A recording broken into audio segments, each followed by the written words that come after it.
As we continue our discussion on the financial impact of COVID-19 and how it has impacted on the arts, we are joined now by music executive Dr. Sipho Sithole on the line. Joba, good evening and thank you for your time. Thank you very much, Tiwos, for inviting me. I think I'm now becoming a regular on this amazing platform, Newzroom Africa. Keep on coming. We appreciate your input and your insight. Let's talk immediately with the economic situation of the artists. You know, artists have been talking on the sideline. We're seeing them on social media. But I know you're one person that likes to zoom in, does surveys, and actually does in-depth study on the situation. Is the creative sector left vulnerable? Firstly, let me say that this interview is coming at the right time because yesterday the South African Cultural Observatory released its cultural and creative industries economic survey, which actually showed us very interesting figures and a different perspective, which confirms what we've always known about the role and the contribution that the cultural and creative industries is playing in this country. Just the top figures. And the SACO then released and told us that the cultural and creative industries contribute 74 billion rands to the GDP of this country. And that the cultural industries employs about 1.3 million people. Just on the music side, that's 74 billion rands. It was 5.4 of that comes from the music. But what was also quite concerning is that most of about 70-something% of those people who work in the cultural industries are Africans. Now, which then means that the impact of COVID, as we see it today, has affected mainly black people. And by the way, the figures also showed us that the cultural industries employs 70% of total employment in this country, 7%, comes from the cultural industries. And it then means that with this impasse that we are facing, most of those people are not employed. Let alone also that the cultural industries is growing faster than most of the sectors in this country at 2.4% growth rate between 2016 and 2018. Sure. So that should tell us a lot about how this COVID is impacting the cultural and the creative sector. And what's the conversation around bringing new ways of generating revenue?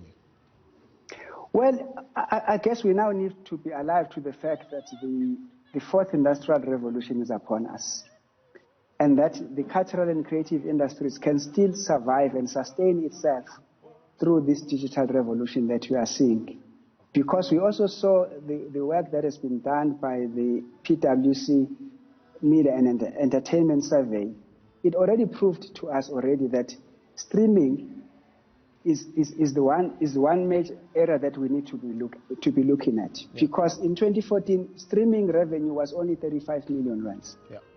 But by 2019, that had gone up to 456 million rands. Sure.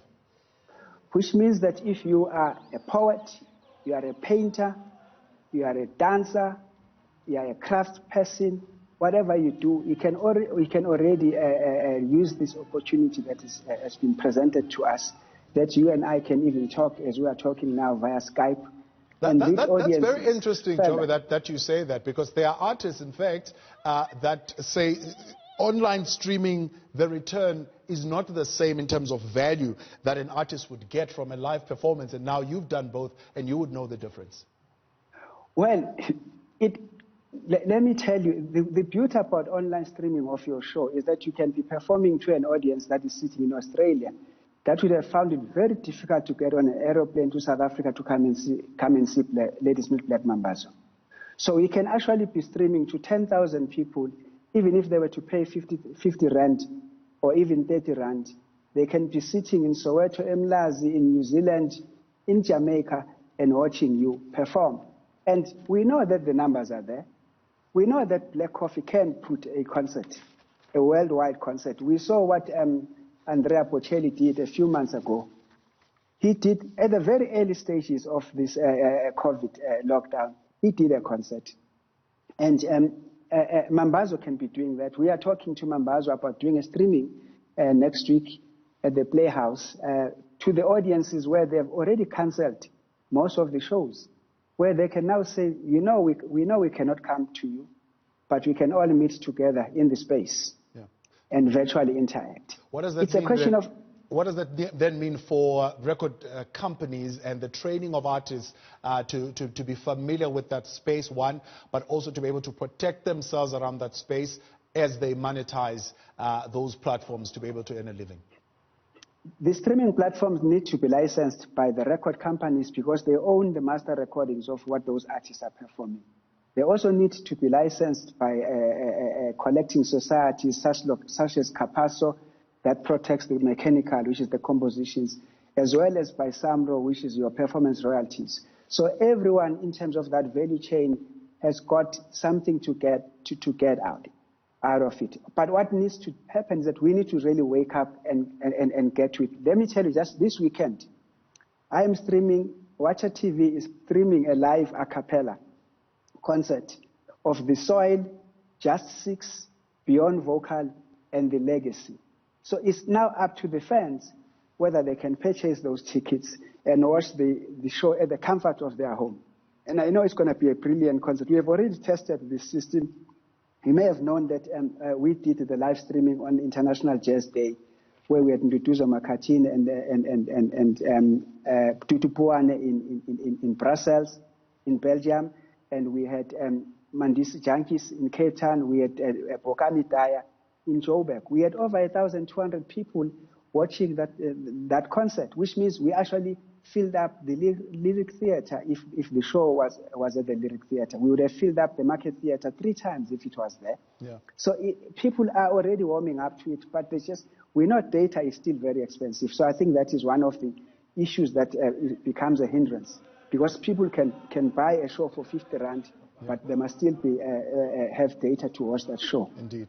How is this going to affect the creation of new content, right? Some artists actually saying we use live concerts to raise money to pay for new albums. And of course, again, the value chain becomes the new album becomes the tool that helps the artists to get booked and get more live shows. Now, if they are not getting those live shows and they can't be able to pay for new content, how does that affect that whole entire value chain? But the question is, what is a live show? A live show is either virtual or a live show is contact. It's still a live show. We are still doing a performance. I just made mention of the fact that we would be broadcasting a live stream of Ladysmith Black Mambazo at the Playhouse next week. It will be at a theater, just that there won't be audiences. But where would the audiences be? They will be at home watching the show. We will be streaming the a cappella concert this weekend from 7 p.m. People will be watching the same concert. Of course, I think where the snag is that social contact, that human contact, the fact that there can be a break during the show. You go to the bar and have a drink with your friends and you come back to the audience. You meet people that you have not seen in a long time. I guess that is where that gap then becomes. But as for the artist himself or herself, it has not changed anything as long as the people believe in that artist. You know, Khuzani Mpunga was one of the biggest Maskandi artists that we know, or Untencane. They can draw 300,000 people. If we were to really focus on this digital revolution. And they can see figures that they never thought they would ever see in their lives. Well, that would mean a whole lot of work needing to be done, because we are suffering from very high-end devices but very low Wi-Fi penetration in this country. So that would be something that would need to be addressed. That is correct. I mean, you and I are talking now. Luckily, I'm in Parkhurst. I've got Wi-Fi. I've got a fiber optic network, which is uploading at about 74 watt speed. So it's easy to do that. But what about someone where that network penetration is still not there? But this is what government now needs to say and focus on, and also talk to the telcos to fast track this process, lower their data, make sure that people are able to get their numbers. Because the thing is that the scale is the economies of scale. You'll get more people if you lower your data than you actually have now, because we are not having enough people using your data because it's expensive. Yeah, the moment you drop it, you're going to have millions of people participating using a data network. Veteran Music Executive there, Dr. Sipho Sithole. I appreciate your time. Jobe, thank you for coming through tonight.